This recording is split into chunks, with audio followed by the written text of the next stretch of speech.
Roland Martin Unfiltered for January 25th, 2019. The government shutdown almost over. Donald Trump caved. Nancy Pelosi won again. I'll talk with Congressional Black Caucus Chair Karen Bass of California. Also, she'll give us an update on, of course, the resignation from the CBCF by Congresswoman Sheila Jackson Lee over a sexual lawsuit. We have an exclusive with those kids who were on bikes in Miami who were harassed by a crazy white woman. Her boyfriend pulls a gun out on him. They will be right here, their first television interview right here on Roland Martin Unfiltered, live from Miami. Also in upstate New York, 4 12-year-old black girls suspected of being on drugs taken to the office and strip search at the age of 12. We'll share more of the shocking details and the response from their parents. Also, the clock is ticking for North Carolina's Bennett College. They must raise $5 million by the 1st of February or lose their accreditation. Right here, we'll be joined by the president of Bennett to give us a progress report on their fundraising. Also, Roger Stone arrested this morning in Florida, a longtime Trump associate and a straight-up racist and a thug. That's right, taken into custody by the FBI. Ooh, y'all don't want to miss what I got to say about that. It's time to bring the funk on Roland Martin Unfiltered. Let's go. He's got it. Whatever the miss, he's on it. Whatever it is, he's got the scoop, the fact, the find. And when it breaks, he's right on time and it's rolling. Best believe he's knowing. Putting it down from sports to news to politics. With entertainment just for kicks, he's rolling. It's on go, y'all. It's Roland Martin, yeah. Rolling with Roland now. He's funk, he's fresh, he's real, the best, you know he's Roland Martin now.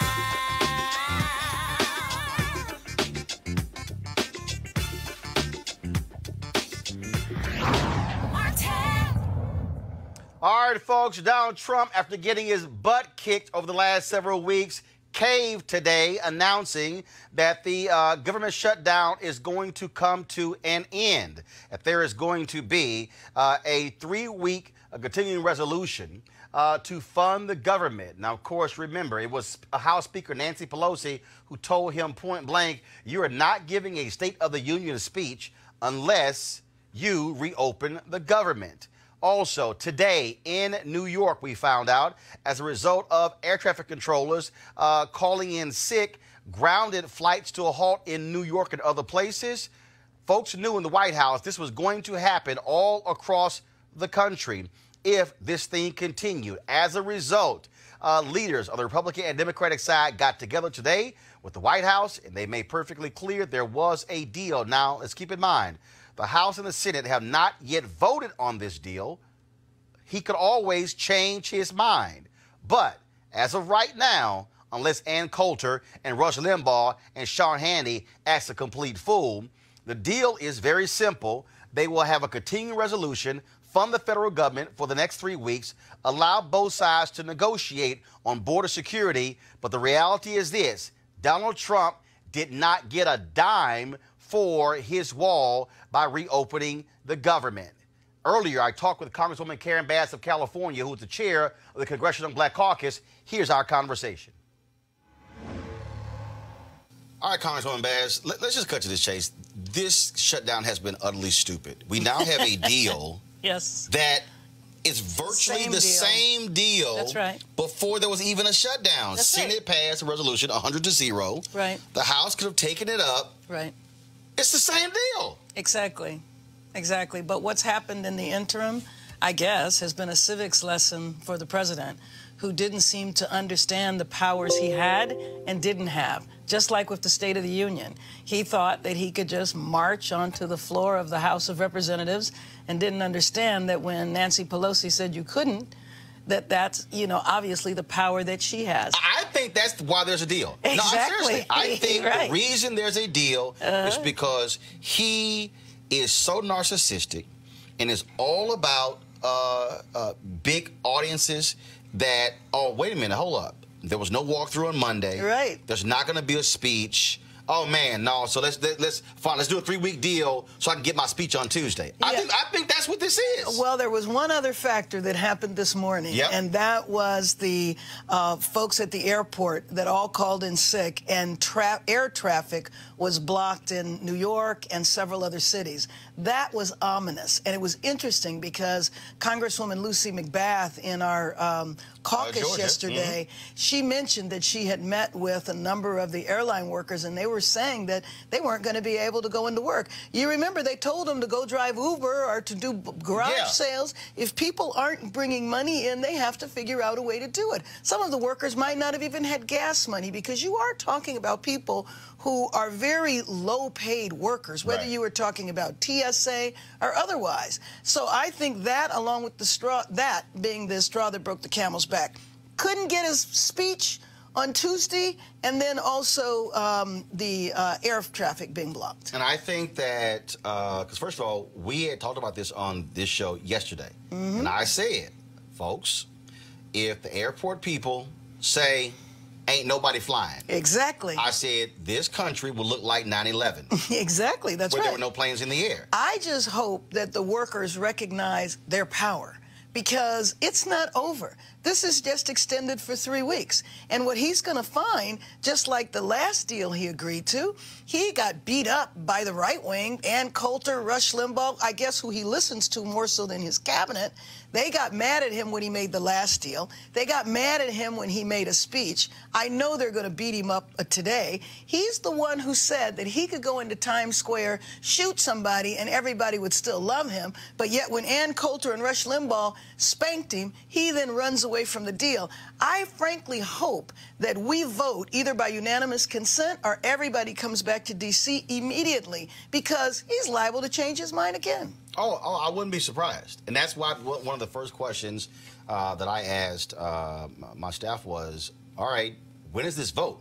Right. No, literally, when I came in, I said, is Congresswoman Bass still coming in? Yeah. I said, because are they voting in an hour? Because the reality is, exactly. Let's go back to December. Right. Vice President Pence tells the Senate, yes, pass this deal, and Trump is going to sign it. Right. The Senate passes, unanimous consent, 100-0. Then, by the next morning, he tells Paul Ryan, oh, hell no, absolutely not. I'm not going to sign it. I need a wall. Exactly. And then all of a sudden, Paul Ryan comes out and says, hey, he wants a wall, so we got to pass a different bill. But to show you how ridiculous it is, I don't know if you saw his speech, Roland, but he talked about a steel wall that you could see through. I didn't know you could see through steel. But that's what he said. But just think about this for a minute. Republicans have always been the party that opposed eminent domain. Well, how do you think the wall would be built? That's not just free property there. You're talking about the property of ranchers. You're talking about Native American reservations. And eminent domain would be tied up in court. And the only member of Congress where 42% of his congressional district is that border is Republican Will Hurd. That's right. Who has said this is a myth. This is nonsense. This wall should not be built. Well, when he went to the border, when Trump went to the border, all of the Border Patrol people sat there and did a presentation to him about tunnels. So you can build whatever wall you want. What about the tunnels? And if you're worried about the drugs that come in, the drugs come in through the ports of entry in trucks. The people who are half starving from Central America aren't bringing in, you know, major drug trafficking. So it's ports of entry that the drugs are coming in. The whole thing was a farce. Some of my colleagues called it a vanity wall. I think that's absolutely the case. It never made any sense. But he's still threatening us, because what he said is that he's going to give us 15 days to negotiate his wall, and if in 15 days we don't give him the money, then he's going to use his emergency powers. Well, go right ahead, President Trump, and do that, because the minute you pull the trigger on the emergency powers, you're going to be tied up in court. Well, he's not necessarily won in court a lot, especially over the last couple of years. I got to ask you this here. All of a sudden, we're seeing candidates jump into the race. Yes. Senator Kamala Harris jumped in on Monday. Yep. You have the governor out of Indiana. He is forming an exploratory committee. Oh. You have Senator Bernie Sanders, who hasn't jumped in, but he's sort of quasi-running and all sorts of different stuff.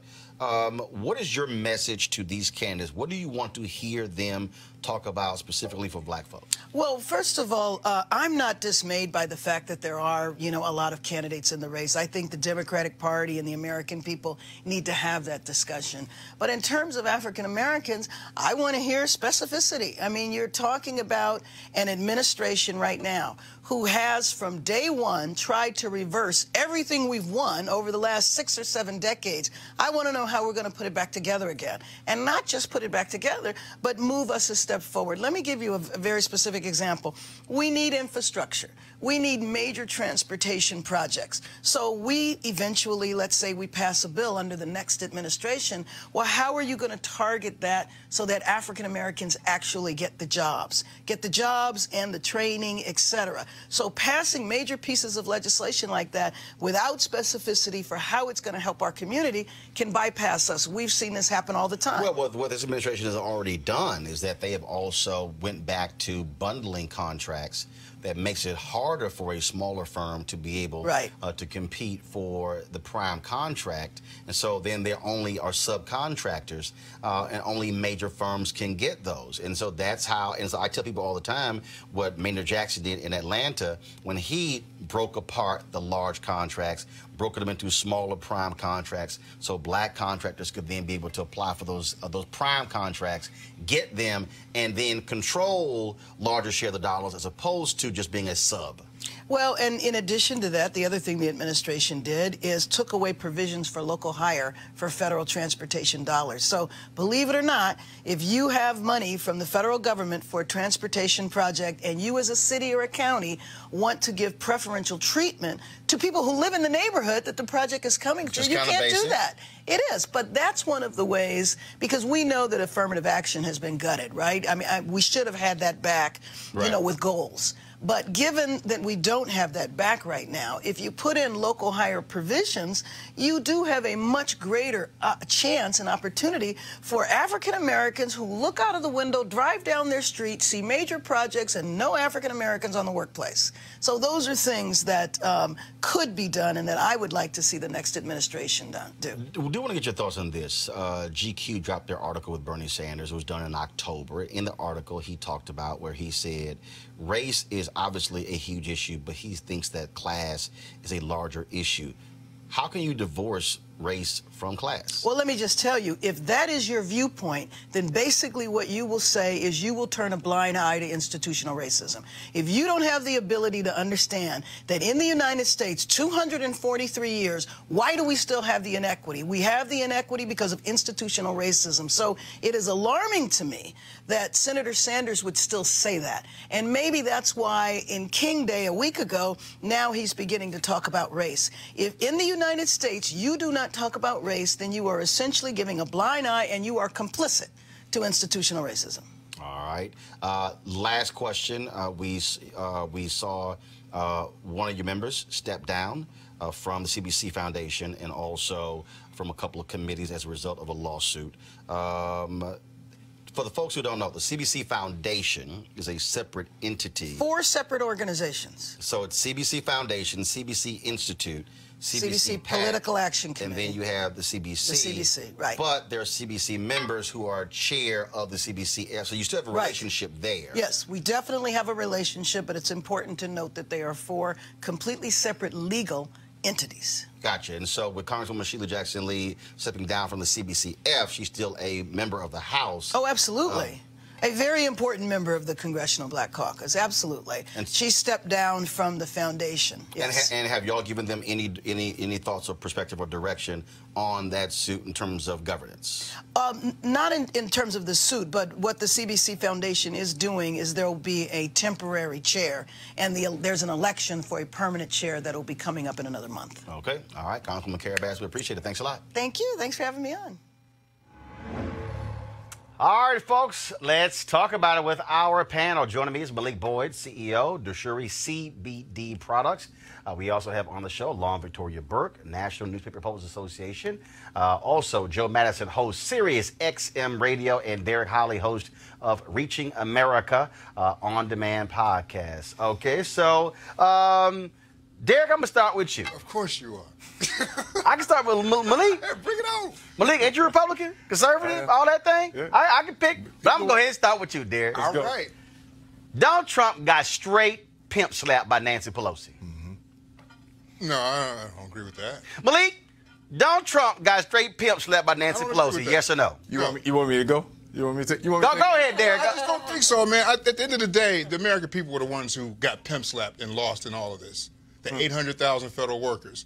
And so I think after seeing what happened today, Nancy Pelosi has softened her approach a bit, as did the president. Hold up. What? Malik, go ahead. All right, so I don't know if you saw the news, but I did. No, I saw the news. And she looked like she had softened her approach a No, little bit. what Nancy Pelosi had a And smug did- look and like. the president. Here's what we know. yeah. The one who's acting like a jerk still is Schumer. No. Here's what we know. Donald Trump came out and announced a 3-week continuing resolution, got no wall funding. This is the exact same thing the United States Senate voted on 100-0 before there was a shutdown. The same thing. I'll agree with you. So, all right, I'll go down your lane. But first, yes, the American people lost in this whole thing. Yes. All right. But now let's do the narrative. Donald Trump could have used a true minority advisor in his space, because they would have told him what you don't do is disrespect Big Mama at the family reunion. And what he told her was, build me a wall, and I'm going to use the company credit card or a family credit card, and I want that all around the garden. And if I don't, then nobody else is getting food off the grill. And Big Mama said, not only did you threaten me, but you challenged me in front of Uncle Chuck, and now I'm going to embarrass you. And so, you know, Trump did get a smackdown. We got to be honest about it. He really did. It didn't get a wall, didn't get any dollars. And more importantly, he had to come back and go, you know what? The Super Bowl's coming up, all of these major events. Right. America is now in survival mode. So even if you were on his side, when it's time for me to survive and take care of my family, game changer. Lauren, he got no wall money. He got no State of the Union speech. He thought, oh, I'm the president. I can roll up in the House, do what I want to do. And she's like, let me remind you, I run this. Yeah, you know. We got to pass a resolution just to allow you to give your speech. You know. And then what happened today with the air traffic controllers? Yeah. When flights start getting grounded, That's when. then because I'm telling you what was going to happen tomorrow. Joe Madison called for it on his show, saying TSA workers, day after the Super Bowl, don't show up. Lauren, Donald Trump got embarrassed, and now he had no choice but to do this. He did get something out of it. He got the lowest approval rating in 72 years, right? So he got that. He got a 37% approval, or really disapproval rating, the lowest in over 70 years. So that's that. I don't think he cares about the air traffic controllers. The only thing Donald Trump cares about is Donald Trump. So once we saw the State of the Union get taken away, once he sees his approval ratings go down 3 times in over 34 days, just ticking downward, the whole thing sort of blamed on him, that's what he cares about. He doesn't care about anything else. He doesn't care about the paychecks of 800,000 people. All that's nonsense. I mean, in fact, y'all, go ahead and play this. I got to play this. Y'all, cue it up, please.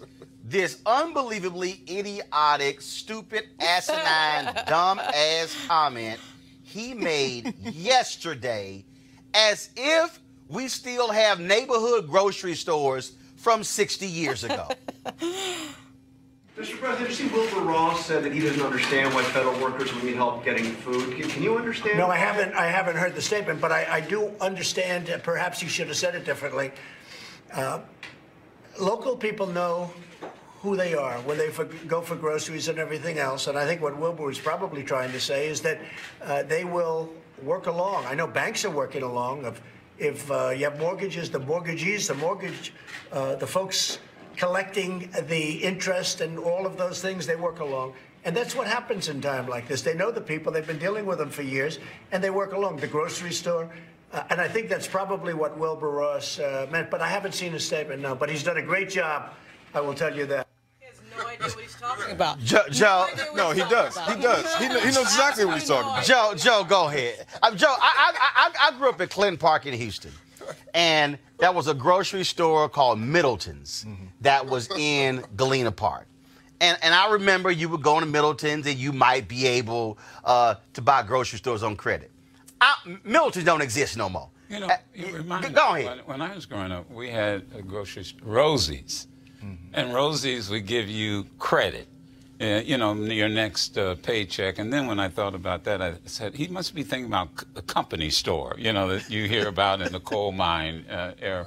But look, let's understand, you mentioned the fact, I went on the air, and I said, look, we're not going to even think about boycotting or interfering with the Super Bowl. That's crazy. Right. But they got to get out. They got to get out. 120 to 130,000 people have got to get out. So my argument and my proposal was right after the King Day, because I said, look, if you're going to celebrate the man, you got to live the message. Right. So what you do, TSA, let's target Atlanta, and you have a sick out, not a strike, a sick out. And let me tell you, that's what started it, to be quite candid, because only 2 or 3 days ago, the mayor of Atlanta came on, had a news conference and said, I've got to do something. I've got to get these people out. And then you have 14,000 IRS folks who didn't show up. And then today, the news about the East Coast flights. Right. And that impact everybody. All right, I'm going to just say one more thing. So let's understand. His problem now is going to be Ann Coulter, Rush Limbaugh, and Sean Hannity, Laura Ingraham, and Laura Ingraham, because they are pissed. They are pissed. But here's what he's going to do. Mark my words. Save this video. He's going to. First off, they got to get you through the Super Bowl. Right. Through this period. He's going to then, I guarantee you, declare a state of emergency. And the reality is, and most lawyers have said this, it won't be worth the paper it's written on. Because the moment he declares it, they're going to go to the courts. The courts are going to issue an immediate injunction, and he's going to stand looking like this here. But no, what he's going to say, I tried. I tried to get this open. I opened it up. And it's those liberal courts. And that's what it's going to be. What we're going to find, we're going to find out. It looks like he wins, though. No, he doesn't. No, it doesn't. Wait a minute. He wanted the money for the border wall. Yeah. He didn't get the money for the border wall. That's it. It wasn't about the air traffic controllers. No. It was about the jailbreak that almost happened last night in the U.S. Senate. Watch the reporting. It's about the fact that Republican U.S. senators almost jailbreaked on him. That's about him. Yeah. That's about his ego. More Republicans went with the Democratic cause of flying or people getting planes. But those Republicans with the jailbreak, they do. And so, again, this is where... But it's all about his ego. No, I understand that. But his ego drives these decisions. What I'm saying, though, is if you're Republican senators, you're getting pressure from constituents and from mayors and from governors. And so you sitting there going, look, man, we trying to roll with you, but I got to run, too. But here's the bigger reason why. That statement that you just replayed was a class privilege statement. Oh, purely. Right? So yes, that was... Rich white man who ain't never walked to a grocery store in his damn life. But I can go to the bank, even on bad credit, and still get a loan. Well, what's the same things that minorities can. But even though the banks in America wouldn't give him money, so that's why he went to the Russians. But Wilbur. I mean, look at the asinine comment that he made. Right. Well, his comment was in response to the question about Wilbur. Exactly.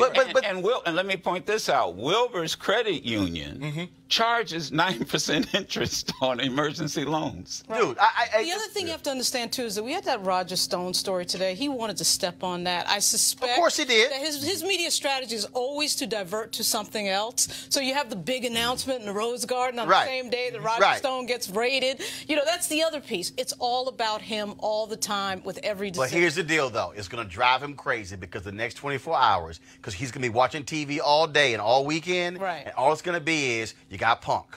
You lost. Pelosi's the boss. Pelosi wears the pants in America. And it's going to drive him crazy. And the problem is, this fool may go back on this agreement. He is so narcissistic. He may try that on Monday. So they better do it. They passed the UC in the Senate already. See, all they have to do is pass 2 unanimous consent. Right, but my point is, it ain't happened yet. But the way this fool is, he may try to go back and say, "Hell, I won't even sign that." All right, y'all. He's through.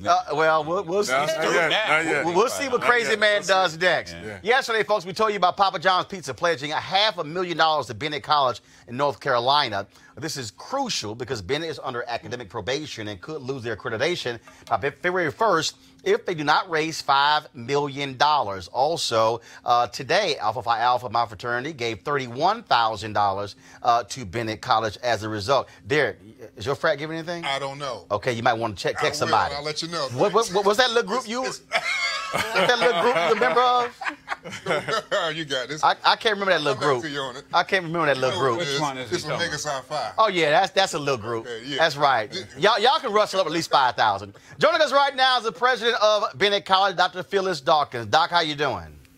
I'm doing fine. I see you there with your Stand with Bennett shirt.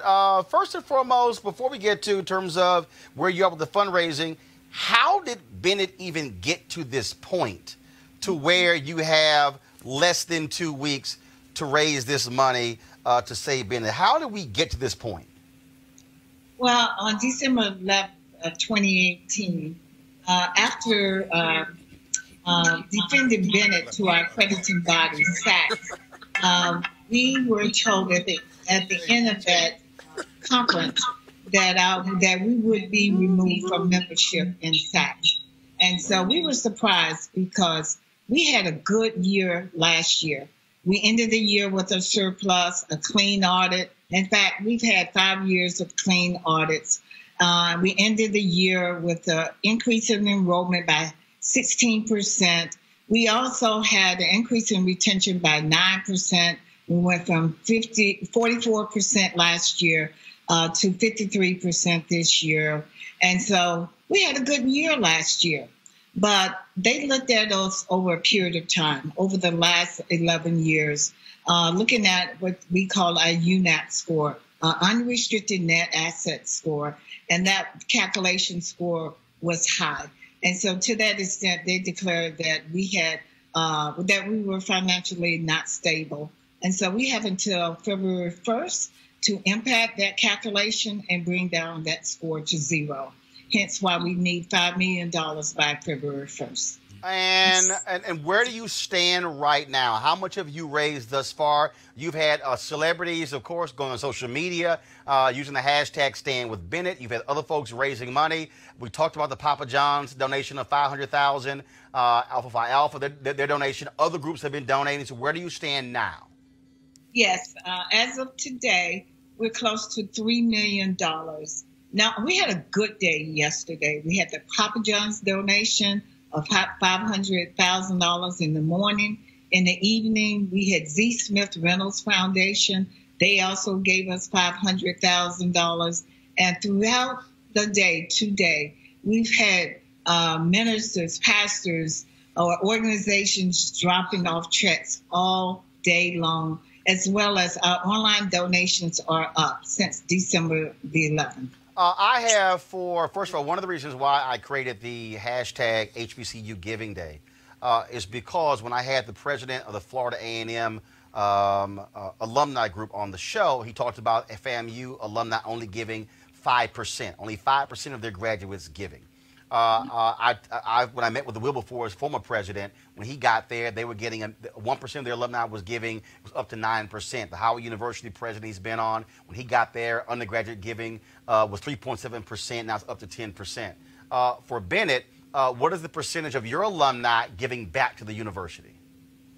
Our percentage is high. As you know, the national giving in terms of the percent of alumni that give at historically black colleges is between 10 and 12%. At Bennett College, we have remained in the top 3 in terms of the top 3 of 101 accredited HBCUs that give. Our alumni give between 40 and 50%. That's pretty high. So we are very proud of our alumni giving. But so what do you do, though, to let's say you do hit that $5 million, because I remember when Dr. Julianne Malveaux, when she was president Bennett College, I always had a radio show on WVON in Chicago. I got this emergency text from her saying, we're trying to keep some young women in college. We've got to get $30,000. I've had those other calls before. And so what is it going to require to stabilize Bennett, so you're not in this mad rush, this mad dash for cash to save the university? Yes, Roland, we can't go through this again. This has been a tremendous project, and we are proud of all the people that have given to Bennett, including the AKAs, the Deltas, the Alphas. We're waiting on the Omegas to give. Okay? All right, Derek, what's going on? You got the president of Bennett sitting right there saying the Omegas haven't done anything. Tom Joyner, Steve Harvey, Ricky Smiley, all three of y'all Omegas. What the hell is up? Oh, man. Yeah, they are planning. We've heard from them. We know they plan to give, and so we're waiting on them to move forward. And Yeah, they normally late. I got you, Dr. Dawkins. I got you. Okay, and Ricky did pledge $1,000. Okay, so we're proud of the pledge. But what we can't do, we cannot be here again. So we're trying to raise a minimum of $5 million. We hope to supersede that. It would be great if we double that. That's the minimum we need to support our appeal, to ensure that we are accredited now and into the future. We are accredited currently. We're accredited by SACS. At the same time, we are seeking another accreditation through another organization called TRACS. So I just want to make it clear, especially to all the students that have applied to Bennett for the fall 19, we have over 4,000 applications. And so to those students intending to enroll in Bennett College, we are accredited and we will remain accredited. So what if you don't raise the $5 million by February 1st? What then happens? Because I've seen other reports saying Bennett will close its doors. So what happens if you don't have $5 million by February 1st? Let me restart that. We will have $5 million by February 1st. We will get that money. Then we go before the SACS accrediting body on February 18th. We will be successful with our appeal. But if we are not successful by whatever may happen, if we are not successful, then we will enter into a lawsuit, and we also will maintain our accreditation. Got it. In the meantime, in February, at the same time we are trying to defend ourselves, we will also seek accreditation in another group called TRACS. All right, then. Well, Dr. Dawkins, I certainly appreciate it. Thank you so very much. Give the website where folks can give. Bennett will be our HBCU giving day for this day. What's the website where people can give? Just like Apples, I want you to give to www.bennett.edu and look for the Stand With Bennett campaign. But if you just go to our site, or you can give through our Cash App, Stand With Bennett, our Cash App, or you can give by texting to give. You can text the word BELLS with capital letters BELLES to 444-999. And if you're my age or older, many people still like to write the checks or to donate online. And so there are many different ways that you can give to Bennett College. All right, Dr. Phyllis Dawkins, we appreciate it. Thank you so very much for joining us. All right, Omegas, hurry the hell up and get your checks in and stop being late like your asses normally are. All right, y'all, we told you about this story that took place Monday on MLK Day. 4 black teenagers were riding their bikes as part of a protest. And all of a sudden, a crazy-ass white woman claimed one of them ran over her foot. Now, mind you, she was supposed to have ass in her car. She decided to get out of her car and accost these young folks. Then claims one of them ran over her foot. Then all of a sudden, her boyfriend, crazy white boy, he jumps out his car with his gun, yelling the N-word at these black teenagers. Joining us. So first of all, before I go to them, again, here's a video that event that was shot by the gentleman who was leading that protest. We had him on the show, but here was the video so y'all can understand what we're about to talk about with the teenagers. This is an exclusive interview with us. They would talk to anybody else. So roll the tape. Get in front of my car, you fucking piece of shit. Nigger, stop! Nigger, stop! Nigger, stop! She's so violent. I ain't touch you. You just ran over me! You just ran over me! You're tired! No, you're not! You're You ran over my butt! Don't touch me, bro! You just touched me, you bunch of thugs! Fuck you, bitch! Fucking white ass.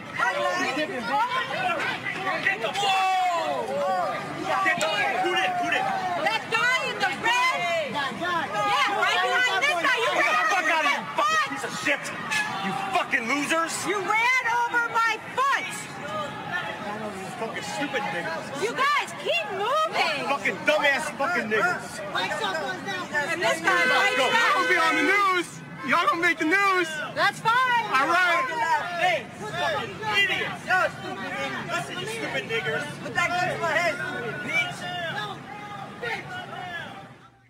All right, folks. Now, the man in the video, Mark Bartley, was arrested, and his girlfriend, Dana Scallion, was fired from her job. Joining us right now, this exclusive interview of 4 of the kids involved in the event and their attorneys, Marvin Porter and Lee Merritt. First of all, I don't have the names of the 4 kids, so if you could go ahead if you want. Go if you can. Introduce yourselves, please. Donis Cruz. Octavia Simonet. Janice Flores. And this is Marwan Porter with the Cochran firm. All right, so first off, to the young folks, so explain to us, before this happened, what were you doing in downtown Miami on your bikes? Explain for the audience what you were doing. We were protesting for fair housing because they want to take our low-income housing and make them private. And when did y'all decide to be a part of this protest? 2 weeks ago. And so you, how many other folks were on bikes? Were the people who were walking, or was everyone during the protest, were they on bicycles? Bicycle. What I understand is, I'm sorry, am I? Actually, one of you go ahead, then Lee Merritt, hold on 1 second. Go ahead. So everyone was on bicycles? Yes. Okay, Lee Merritt, one of the other attorneys, go ahead. I just wanted to give a little context. There was over 200 participants on bikes that day. This is a major day in Miami. Every MLK day, they have an adult sort of ride out called Wheels Up, Guns Down, which is an anti-gun event. And these young people wanted to be a part of that and advocate for something that they were concerned about in their community. So led by Dwight Wilms, who I believe may be president, is one of the organizers there in Miami. They had a program called Bikes Up, Guns Down, where they protested on behalf of both gun violence and how this is a huge event every year on MLK Day. So for the 4 of you, you were there. You're on your bicycles, and then what then happens? What was traffic being blocked? What was going on that caused this woman to get out of her car and approach you? Nothing. We were just blocking traffic, and then she got mad out of her vehicle, and she walked to the front where we was at and started yelling at us. So what y'all were doing, were y'all were stopping traffic, or were y'all crossing the street?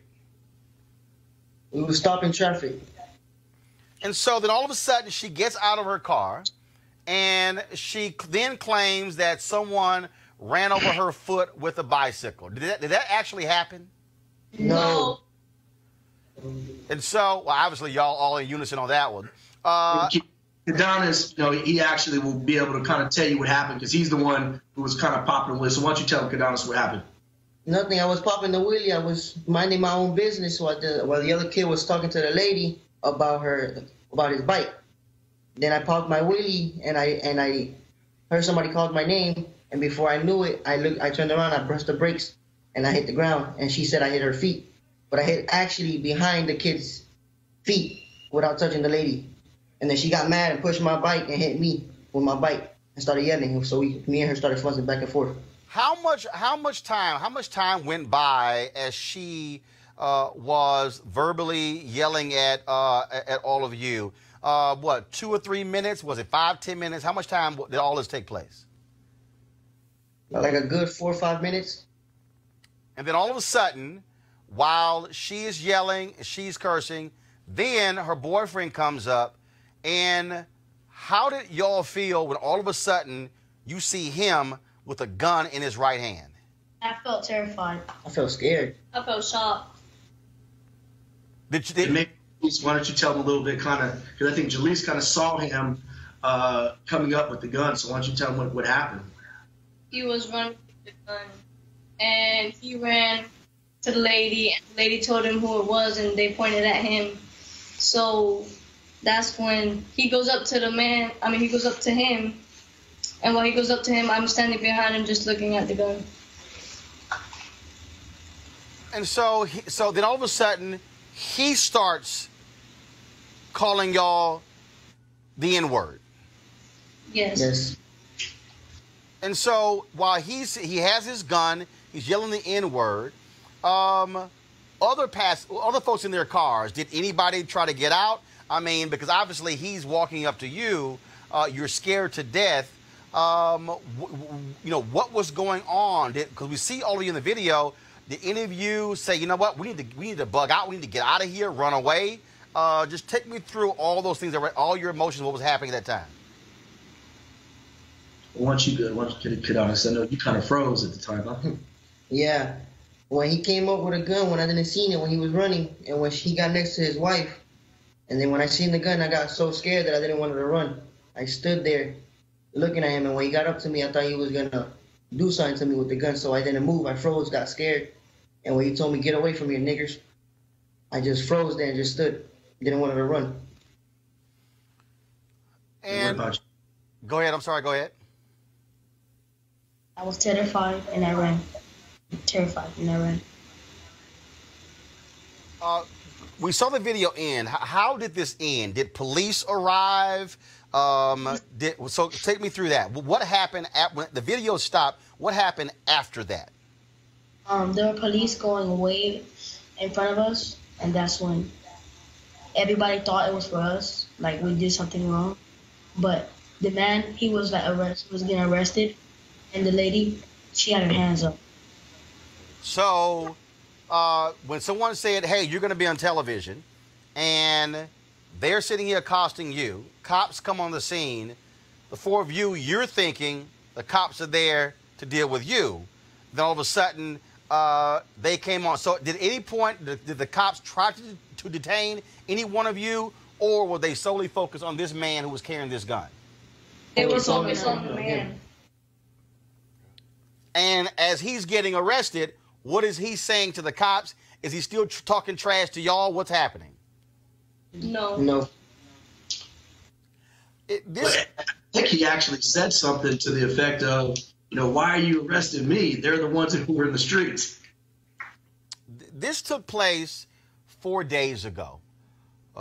We have seen tons of interviews of these white kids from Kentucky who made news over the weekend. Does it make the four of you, does it anger you that national media has talked to all of these kids, has gone to their school, all of this attention, apparently they're getting invited to the White House, yet they've ignored your story. They've ignored what took place in this case.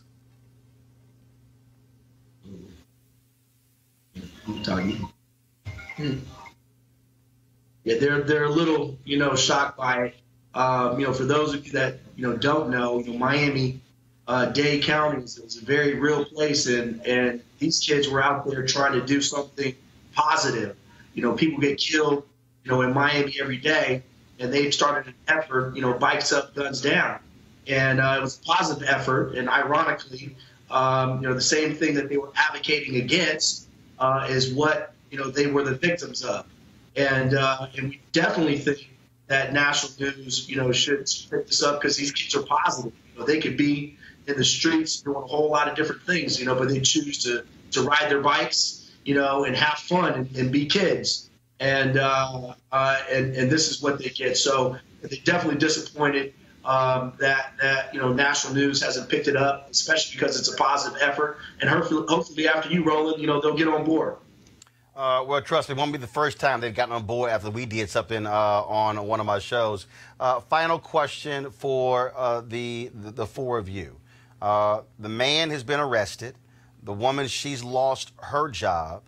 What do y'all want to see happen next? Well, one of the things, and probably Lee Merritt has the ability to kind of go into it a little bit more. Actually, I think we've lost Lee's Skype. They're going to let me know, but go ahead. Okay, well, we're asking for enhancement, of the charges. They gave him, a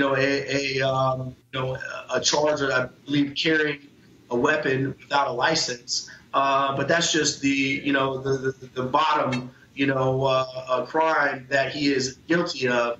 We are asking for him to be charged, and her as well, with assault, battery, and potentially some hate crimes.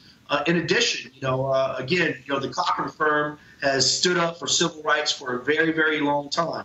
Whether it's race-based, gender-based, whatever it may be, we want injustices to be corrected. So civilly, we are going to go after both of them and make them understand that, they cannot be going around, waving guns in little black kids and Hispanic kids' face, calling them niggers without there being consequences. So we're going to make sure that they answer, to this situation and that they pay for it, figuratively and literally. To the four young folks, has this caused you to be afraid to protest in the future? Yes. Yeah. So as a result of this, your intentions were to protest housing there. And so because of what took place here, you're going to have second thoughts before you decide to be involved in a future protest. Yes. Yeah, Roland, and fortunately, I think when we all watched the video the first time, I was just cringing, hoping that one of these kids did not get shot. Now, if you looked at one of the earlier videos, he was attempting to bait them into a bad situation, and this could have turned out much differently. And I think you hit the nail on the head. I mean, there's a much bigger lesson in this. These individuals were expressing, their constitutional rights of freedom of speech. And what message are we sending to our youth? That if you have a philosophy or an idea that you want to express, and if someone doesn't agree with it, you can pay for it with your life. And, it seems like we're going back in time, and we cannot let that happen. All right, then. We certainly appreciate all of you joining us. I don't speak for other media outlets. It is a shame that when these stories happen, national media pretty much ignores them. Do understand when Trayvon Martin was killed, it was folks like me and others who drove social media to get national media to pay attention to this, and they should be covering this. This is also why we created this platform, so we don't have to ask or beg somebody else to tell our story. We do it ourselves. But I will say this here to the four of you, and that is I totally understand you being afraid of somebody getting out of a car with a gun. I've had to face being a kid and someone having a gun in my face, and it is absolutely scary. But what you also know is that in our history, black folks have always had to protest, have always had to agitate. When I think about the black kids who were in Birmingham, who walked into harm's way when they sicked dogs and fire hoses on them, and all they were fighting was to be treated like Americans. We celebrate them today for being those foot soldiers. And so although it was traumatic for you, what you endured on Monday, do understand, all four of you and the others there were doing the absolute right thing to protest housing in Miami. You were doing the right thing to put yourselves on the line. And I would hope that you not give up in the future in doing so, that you be willing to say you're going to be emboldened and you're not going to let any crazy white man or some crazy white woman stop you from demanding your full rights as an American. So good luck to all of you, and I'm sure we'll be talking again in the future. Thanks a lot. Okay, thanks, Roland. Thanks a lot. I want to go to a panel here before I go to break to my next story. I mean, This is, you talk about this story. I keep going over this over again. You got white folks in this country who have so much white privilege that they believe they can do whatever the hell they want, anytime they want. And if they see some black folks as if, oh, we're still back in the 1700s and the 1800s where you're going to obey whatever we do. Track record was clear. I mean, black folk are endangered, right? And white folks' privilege has taken over, and they've been able to go beyond the limits. This guy, there's a couple things here. This guy, you can tell he can't hold his hands because no grown man is going to step to kids with a weapon. That's the first thing, right? So clearly there's a button that wasn't pushed in the brain. But you have the assault from the woman to begin with. Then here's the challenge. Concealed carry is if it's concealed. He brandished the weapon. Oh, no. So at this point, we're talking about this was no different. This was no different than the other white man in Florida when the black kids were getting to the elevator. Then all of a sudden, his gun appears, and then later he says, "Oh, I didn't mean to pull it out." No. You knew exactly what you were doing by pulling your gun out. You were trying to say, I'm going to use this on y'all if you don't back up. And because he walked to the event, it's clear that there was a premeditation. He got out his car and walked up to them. There, go ahead. The biggest thing I heard was this gun was unregistered. And so had that been a brother, he was going down right there. Maybe even got shot. Yeah. So it goes back to the white privilege. You wonder if stand your ground would have been applied had one of these kids had a weapon and stepped to this guy that approaches them. But you know, just like in Florida with the first of all, according to that law, if all of a sudden, if somebody steps to you and you're in fear of your life, you have the right to stand your ground. Yeah. And they should have been in fear of their life. But what's even more amazing than the whole premise and idiocy of getting out of your car and approaching people on the roadway, all of that, is you know this is being recorded. You know that. And they go, we don't care. This will be viral. No, but that's the white privilege. I don't care if you record it. Well, see, no different than the white man in Pennsylvania, I think, who said, I need to see your key fob to get into the pool. No different than the white man in Ohio who owned the business, and he yelled nigga, nigga, nigga at the guy and was like, I don't care if you say something. Then it's like, oh, my God, my life has been ruined. I've lost my business. Because your dumb ass. Now the interesting change, though, is there's some consequence here. Just like we showed the people in Charlottesville without their hoods. Right. You know, there was the consequence of you're losing your job now. And that's a little bit of a new piece. And I'm cool with that, Joe. In America, we are culturally conditioned to believe that white is superior and black is inferior. The manifestation of that cultural conditioning is that black people are undervalued, underestimated, and marginalized. And you saw all three of that in that one clip. Let me tell you what comes to my mind. You know, Birth of a Nation. In Birth of a Nation, what was the theme of Birth of a Nation? A white woman is threatened, and here comes the Ku Klux Klan. That's part of the cultural conditioning of America. White woman in Mississippi, Emmett Till. Everything, this is everything all of you have said is absolutely true.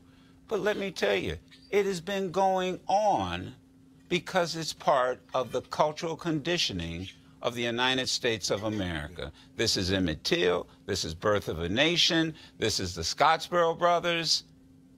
This is just cultural conditioning. And then when you talk about that cultural conditioning, one of the reasons why Luther Campbell, everybody know him from Uncle Luke, and of course people you may talk about his music, but you might want to read his book, because in his book he actually talked about the issue of housing there in Miami. He talks about where the current arena is for the Miami Heat.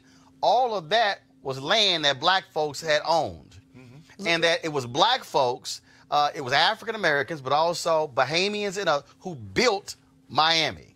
And they systematically moved all those black folks to what is present-day Liberty City and isolated them in that area and literally stole land and moved black folks out. So when you talk about them fighting about housing in Miami, that ain't a current thing. That's a historical thing when you talk about what's happening in Miami. And again, his book, y'all, is called The Book of Luke. The Book of Luke.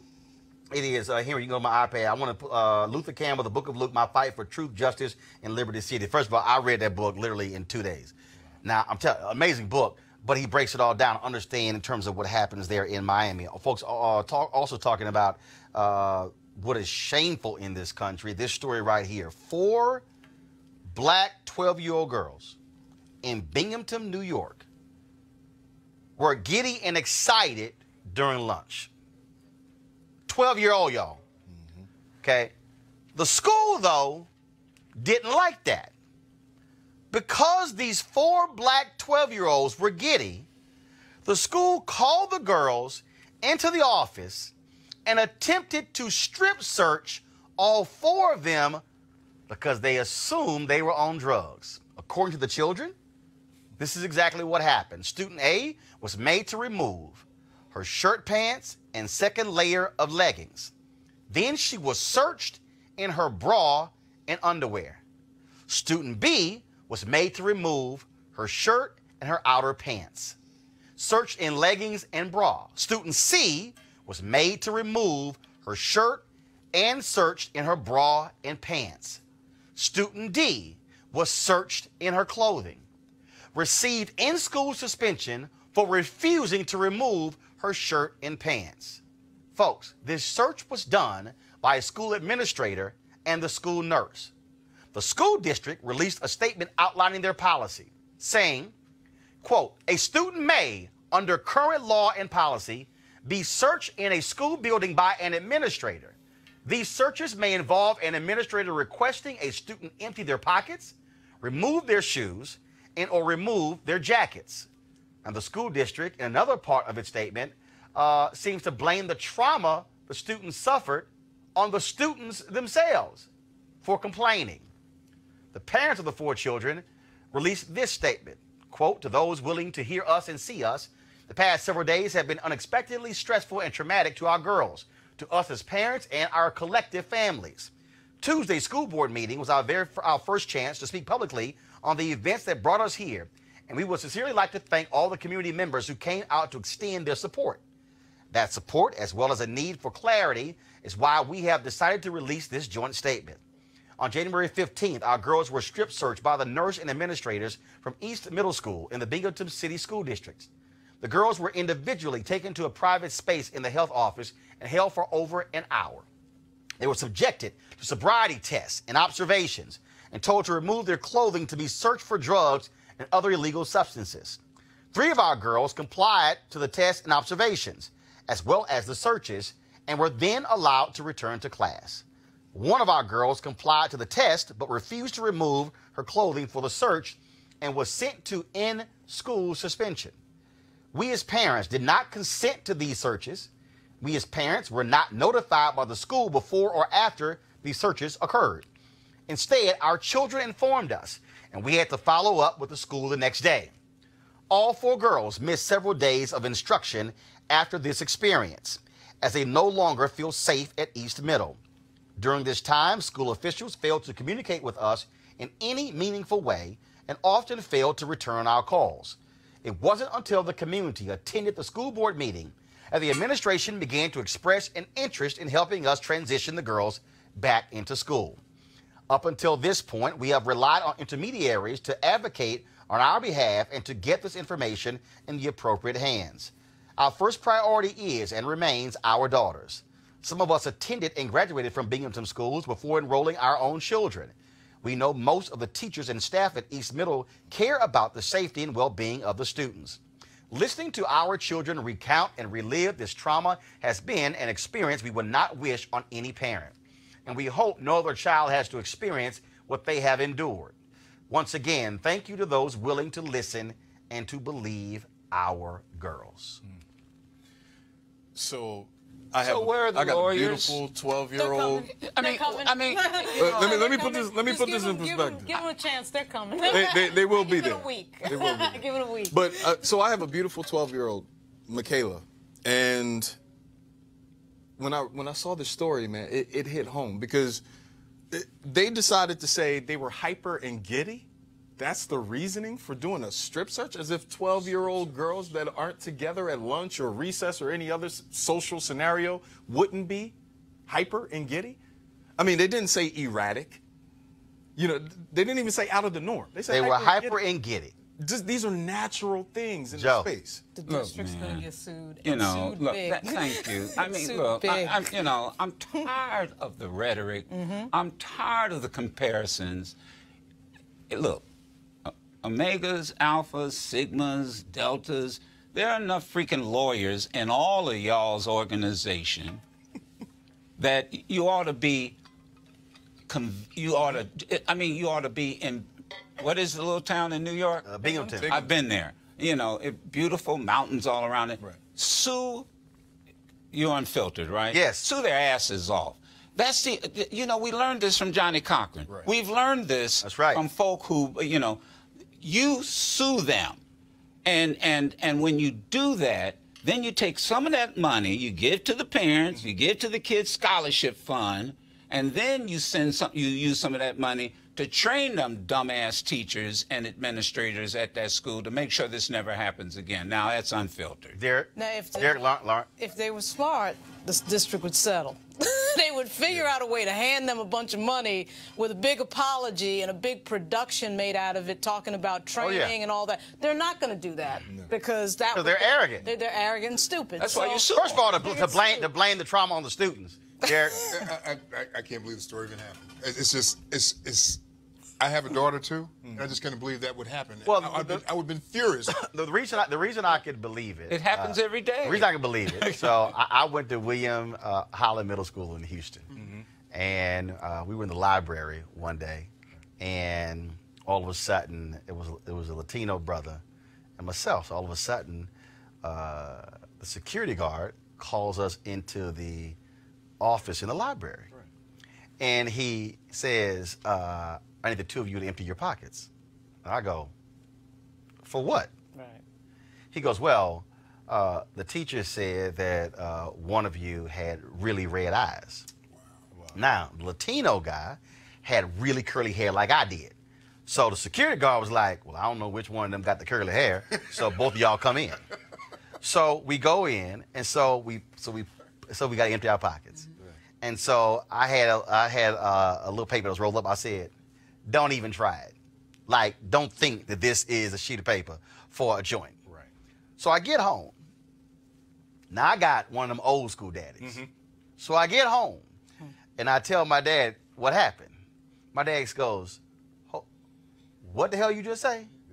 He said, get the white pages. Okay, so for all y'all millennials, the white pages used to be like a big-ass phone book that had phone numbers. This was before Google. Where you had to live with a big old, that was a yellow pages and a white pages.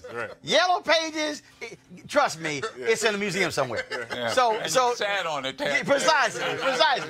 So I bring him the white pages, and so he opens it up. So boom, he looks at the middle school. So he calls the middle school. And so he calls the office and said, I need to speak to Mr. Broussard. And so, well, who's calling? Tell him Reginald Martin is calling. And so Broussard gets on the phone. My dad recounts the story. My dad said, now let me be real clear. I fully expect. He goes, who the hell is your teacher? I said, Miss Hart, white woman. Right. He said, I fully expect that tomorrow Miss Hart is going to personally apologize to my son for thinking he on drugs. He said, not a single one of my damn kids on drugs. He said, now, if my son comes home tomorrow and arrives home by 3:45 and tells me this story, I will be in your office by 4 o'clock. I fully expect this to happen. And all I could hear was, okay, yes, Mr. Martin. Yes, Mr. Martin. I'm going to make sure that happens, Mr. Martin. And hung up. And that's exactly what happened the next day. And again, it's one of those things that, because first of all, I grew up next to the ship channel in Houston. Hell, my eyes were red my entire damn life, all the chemicals next to the plant. But the fact that they sit here, and to your point, they were giggling. Hell, if 12-year-old girls were not giggling, I would think something is wrong. But this is literally where we are, where there is nothing that black folks can do, where white folks won't stop us. We can be barbecuing, we can be giggling, we can be parked in the crossway. I mean, it's like going to the pool, having dreadlocks, wrestling. I mean, to your point earlier, this is where I keep telling everybody, we are operating in this place where white folks are seeing their power erode. And it's like, oh, no. We're going to have to just exert our authority on y'all.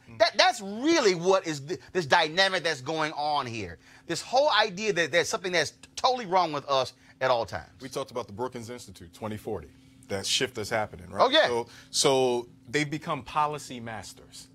And in this conversation, the policy is at issue.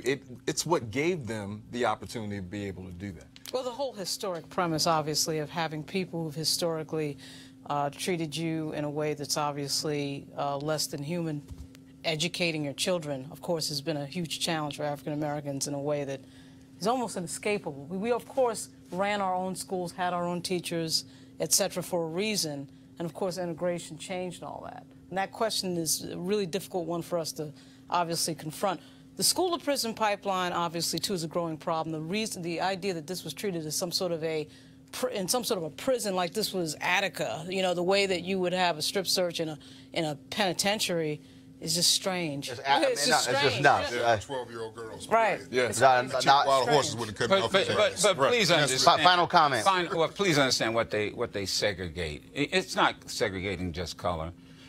They segregate power, resources, and responsibility. Yep. Right. That's what gets segregated. And now when you look at Congress, Elijah Cummings, Benny Thompson, Maxine Waters, a black president, all of a sudden, it's an entirely different world and culture, and people are just simply going to have to recondition the way they see us and think, and it's going to be a struggle. And as I said, on Martin Luther King Day, you honor the man, but after the day, you better live the message. That's it. There you go. Folks, I got to laugh at this next story. So we've been covering the Birmingham Civil Rights Institute and their absolutely stupid decision to rescind an award for Angela Davis, the Reverend Fred Shuttlesworth Award, which was going to be given to her next month. They announced in October she would get the award after various Jewish individuals and groups then complained because she supports the boycotting of Israel because of their treatment of Palestinians. They then rescinded the award. Then 3 board members resigned as a result of the blowback. Now the Civil Rights Institute has said, we've now decided to actually give Angela Davis the award. You know why. They also apologized again. They said hopefully they're waiting to find out if she is going to accept it. And also keep in mind she was coming to Birmingham anyway because an alternative group was still going to honor her. And so now they've exposure. You know why? Your show, Tom's show. This is why we have to tell our own message. Yes. I did not see much of this on the networks. And I'll tell you the other thing is, every last person out there has a way of being their own journalist. Yep. This is powerful. Right. Yes, it is. That's why you better keep it charged. That's right.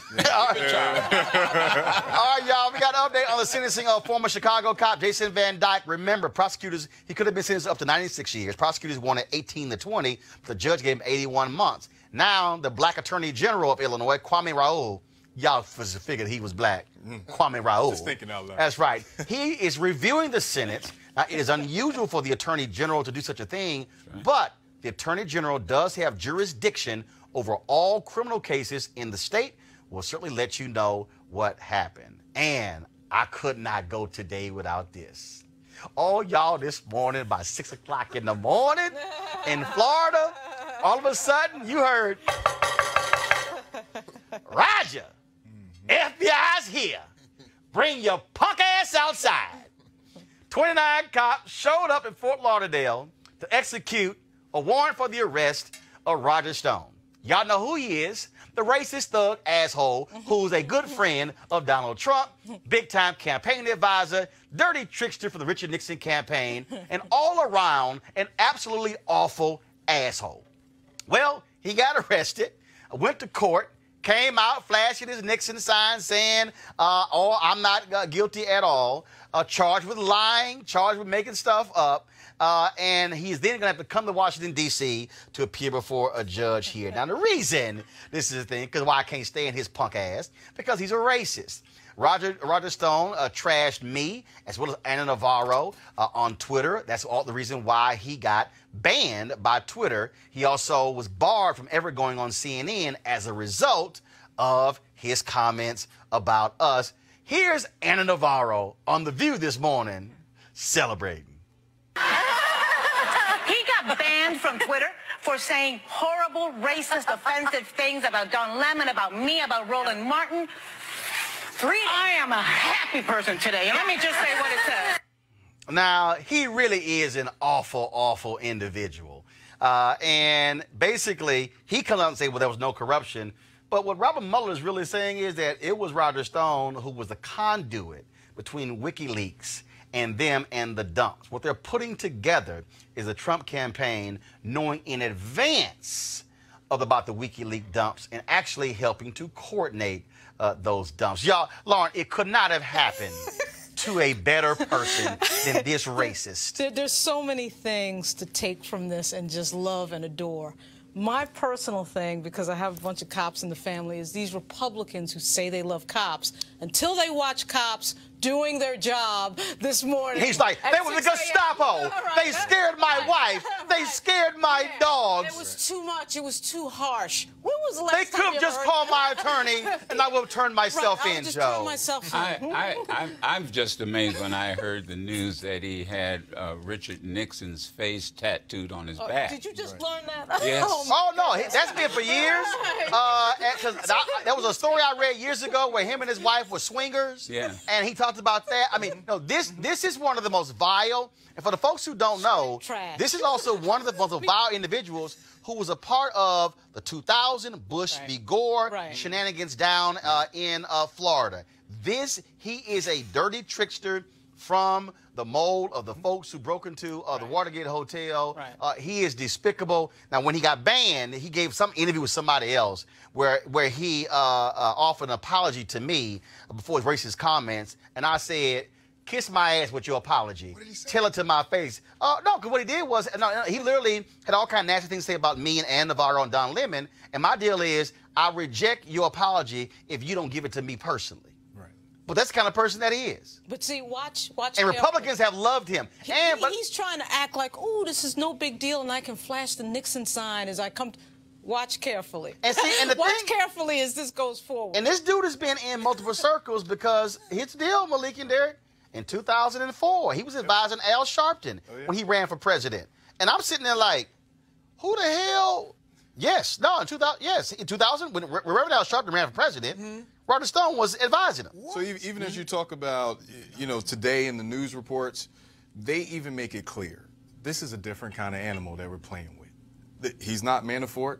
He's not Cohen. And he also made it clear, Trump's my guy. I'm going down with the ship. And you're going to go down. So we're going to see. All right, you're going to go right down. See. And he's hoping, he's like, I'm going to get a pardon. That's really what he's thinking. And then kind of pimp black people by saying, the only pardon I've been fighting for is one for Marcus Garvey. Take your pardon. That was crazy. That was go crazy. ahead, Joe. But not only, Trump's my guy, but then Trump has also said, he's my guy. Right. I mean, you've got to understand, they are in this together. And somebody said, well, they didn't have this indictment in it, and they didn't have that indictment in it. And please, people, recognize that you can add indictments at any point in time. So don't be fooled by all of this media. These guys seem to think, Rudy Giuliani seems to think that somehow Bob Mueller hasn't figured out what they've figured out. I mean, it's just stupid.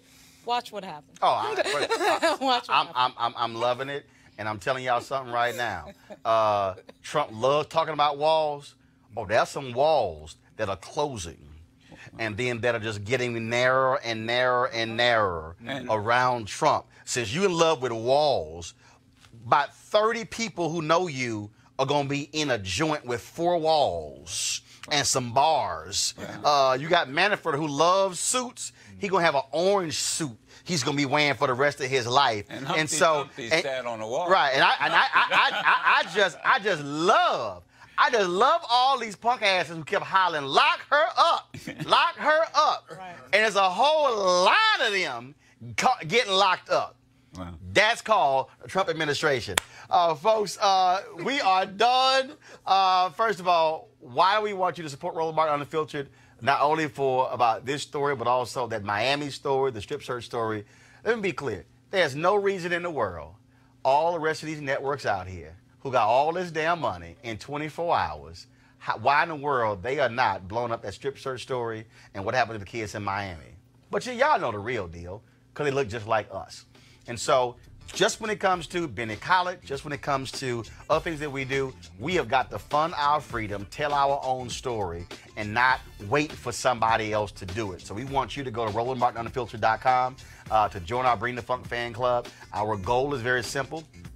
To get 20,000 of our fans to support us with $50 over the course of a year. You can do it monthly. You can pay it at one time. Doesn't matter. Comes out to about 13 cents a day. That's what is required for us to be able to tell our own story. And so I would love to see several hundred of you actually between now and Sunday do this and actually complete this. Guys, do we have it queued up for our the scroll of all of our donors? Okay, cool. And so what we're about to do is all the folks who've given to our campaign, we're going to roll our video in just a second. Y'all can go ahead and roll it right now while I'm talking. They don't need to see me talking.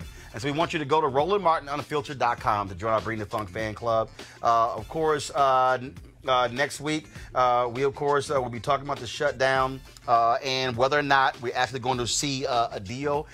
We shall see. We'll also be broadcasting next week from several universities. I'm going to be on the road next week, next Wednesday, Thursday, and Friday. And so looking forward to being on the road broadcasting this show, so we can't wait. So again, right now go to RolandMartinUnfiltered.com, join the fan club. You can join this list as well. And I certainly want to thank Derek, want to thank Joe, want to thank Lauren, want to thank Malik, all for being here. And so we want you guys to have an absolutely great weekend. And if y'all want to do a happy dance for punk ass Roger Stone, be my guest as well. Because I got no problem. Where's my name? I got no problem. Well, first of all, you gotta get to the J's. Okay. Oh, Your damn name is Joe. We on the D's. Oh man, you'll be up there by the time. No, we not. And hold up, I ain't see Derek Holly. Omega still ain't giving. Still ain't giving. Still ain't giving. I don't know what. So all y'all Omegas out there, I need y'all to get a Bennett College because y'all slow as hell, as usual. All right, let me see if my man Keenan updated this. Let me see if you go see Joe Madison name. Wait a minute, that's about as fast as Image Awards go. We go. Hold on. Let's see if we see Joe. All right, come on to the eyes. All right, now we're in the J's. But we gotta make sure we gave you credit now. Well, that's all right. Cause somebody gonna get cussed out if J.O.E. not showing up on here. So all right, Joe. Oh, hey Keenan, what happened to Joe Madison? You didn't put it on here. Joseph Mayfield. No, it ain't Joseph Mayfield. What the hell you laughing for, Derek? Your name ain't on there. But you're right. Joe gave his money on the air. I gave you $100 bill. Hey, Keenan, what the hell you doing? You put that in your pocket, didn't you? No, I didn't. That money went to the bank. All right, y'all, we got to go. I hope y'all have an absolute great weekend. Again, go to RolandMartinUnfiltered.com right now. We still on the L. We gonna share everybody else. There we go. We got Malik. What's up, Malik boy? He there. All right, y'all. Y'all have a great one. Holla. Okay. Welcome back to Works.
fam, want to check out Roland Martin Unfiltered, the blackest show on all of digital, cable, and broadcast. Check out our audio podcast.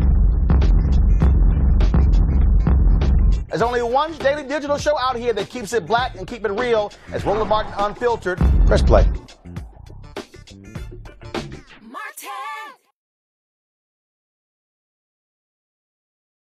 You want to support Roland Martin Unfiltered? Be sure to join our Bring the Funk fan club. Every dollar that you give to us supports our daily digital show. There's only one daily digital show out here that keeps it black and keep it real. It's Roland Martin Unfiltered. Support the Roland Martin Unfiltered daily digital show by going to RolandMartinUnfiltered.com. Our goal is to get 20,000 of our fans contributing $50 each for the whole year. You can make this possible. RolandMartinUnfiltered.com. You want to check out Roland Martin Unfiltered? YouTube.com/Roland S. Martin. And subscribe to our YouTube channel. There's only one daily digital show out here that keeps it black and keep it real. It's Roland Martin Unfiltered. See that name right there? Roland Martin Unfiltered. Like, share, and subscribe to our YouTube channel. That's YouTube.com/Roland S. Martin. And don't forget to turn on your notifications so when we go live, you'll know it. Thank you.